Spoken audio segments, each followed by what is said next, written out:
میرا سوال یہ ہے کہ بعض عیسائی لوگ کہتے ہیں کہ مذہب کا زندگی سے کوئی تعلق نہیں ہے، بلکہ زندگی تو صرف انجوائمنٹ کا نام ہے، تو ان کو کیسے مذہب کی اہمیت بتائی جائے؟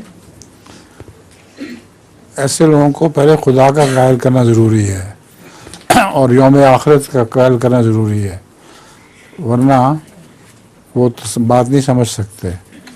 زندگی انجوائمنٹ ہے، مگر کہاں تک انسان انجوائے کر سکتا ہے؟ آخر مصائب پڑتے ہیں اور انسان کی حالت بری ہو جاتی ہے۔ تو تقویٰ وہاں بھی ضروری ہے، اور دعا کرنی چاہیے اللہ سے کہ ہمیں ہدایت دے، ورنہ یہ لوگ بد انجام ہوتے ہیں ہمیشہ۔ ان کو یہی سمجھانا چاہیے کہ زندگی تمہارے اختیار میں نہیں ہے، نیکی اور بدی تمہارے اختیار میں نہیں ہے، دعا کرو اور اللہ پر یقین رکھو۔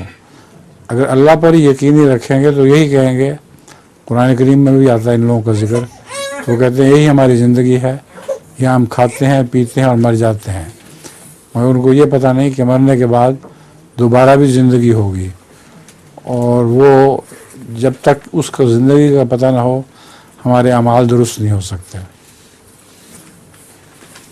حضور میرے پاس ایک لطیفہ ہے، سنائیے۔